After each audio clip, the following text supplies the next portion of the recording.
is because when it comes to relationships, there's more than meets the eye. It's not just intellectual, it's emotional. And you know that emotions, when emotions are involved, not against emotions, I'm not saying they're bad, but what I'm saying is when it comes to resolving conflict in relationships, emotions cloud our thinking. Emotions impair our ability to make sound and wise decisions. For example, you come home from work, you had a rough day at the office. You're frustrated with your boss, you're frustrated with your coworkers, you're coming home frustrated. And you walk into the house, and it's the same house as it was that you left in the morning and the same house you walked into yesterday. But all of a sudden now, the mess, the shoes, the skateboard, the plates, the dishes, all them plates was there when you left yesterday. You didn't say anything. All the mess was there you didn't say anything. You didn't care. So the situation is the same. The difference is your emotional state. Come on. You're driving on the road. You're over there on the Beltway. You're on 66. And you're driving and someone cuts you off. And some days, may God help that person. You are going to tailgate them and you're going to find them and their children and make sure they understand the error that they made. And some days, you're going to pray for them. Bless their heart, God. Bless them. What's the difference? What's the difference? The difference is them. The difference is me.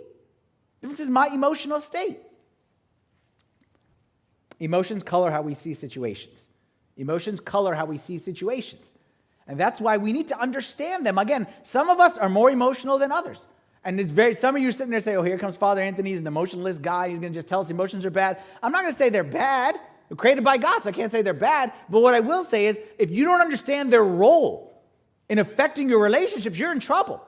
We need to understand. Proverbs 16, verse 32 says this. It says, he who is slow to anger is better than the mighty. He who is slow to anger is better than the mighty, and he who rules his spirit than he who takes a city. You understand what King Solomon is saying? He's saying the mighty, the strong. No, the one who's really strong, the one who can control his emotions.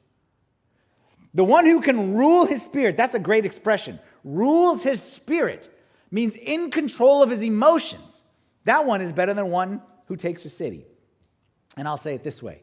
If you want to be successful in relationships, if you want to have no regrets when all is said and done, you must learn to watch what I'm going to use my words carefully right here.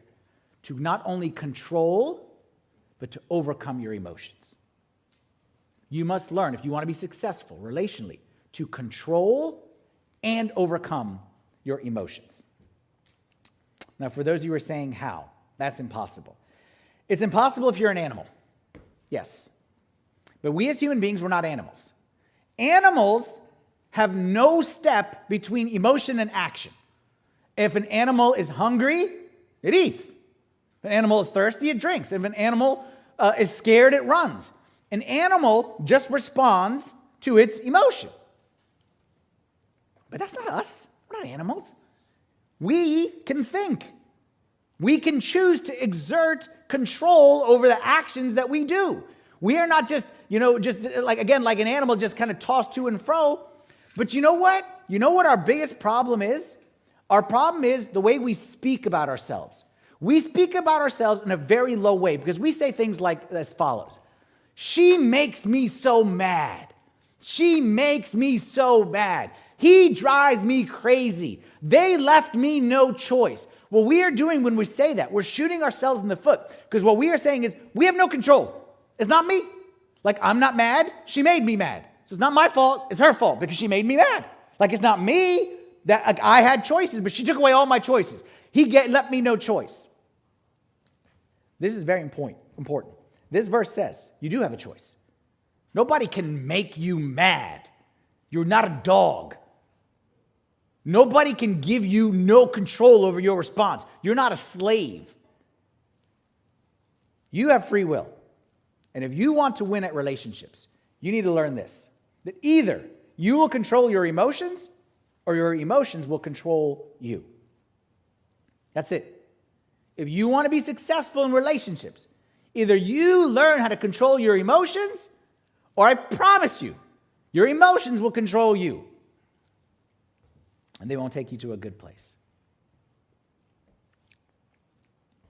For example, let's do a hypothetical situation. Let's say you have a man, let's say his name is George. Okay, and George works hard, and George takes care of his family. George, though, his one thing, he likes to watch football on Sundays. That's all the guy likes. Okay? Is there a problem? Anyone have a problem watching football? Like, it's not a big deal. So George works hard all week. He goes to church on Sunday because he's a good young man. He likes to come home and watch football on Sundays. One particular Sunday, he's watching football on the couch with his feet up. The place is messy around him. Okay, let's say maybe it was Super Bowl Sunday or something like that. He made a mess, and it's just a mess all around. And then George's mother-in-law walks in. And she doesn't say a word. She just walks inside the house, looks at George, looks at the mess, and starts tidying up. And starts cleaning up all around. And then she walks out the door. And then George goes to his wife when she comes home and says, I hate your mother. She drives me crazy. She does everything she can to get on my nerves. You will not believe what she did to me today.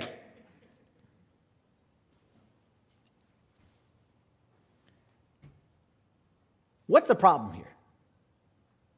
Is the problem the mother? Is the problem, is the mother's, let's even be more specific. Is it the mother's action, the mother-in-law, sorry. Is it the mother-in-law's action that drove George crazy? Is the act of cleaning the house something that George is morally opposed to?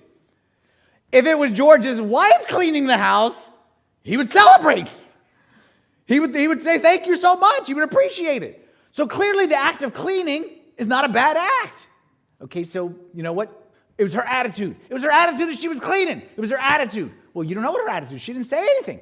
She just looked at you. Maybe her attitude was, I don't want to disturb him. That's why she didn't say a word. Maybe that was her attitude. But you're guessing. Where's his problem really coming from? Where's his strong reaction really coming from? Is it from her? Is it from her action? Is it from her attitude? Or is there more to the story? We control our emotions. This is so important. I'm telling you, if you get this, we control our emotions by controlling our stories. The problem with George was not the mother-in-law. It was not her action. It was not her attitude. It was not her look. It was his story.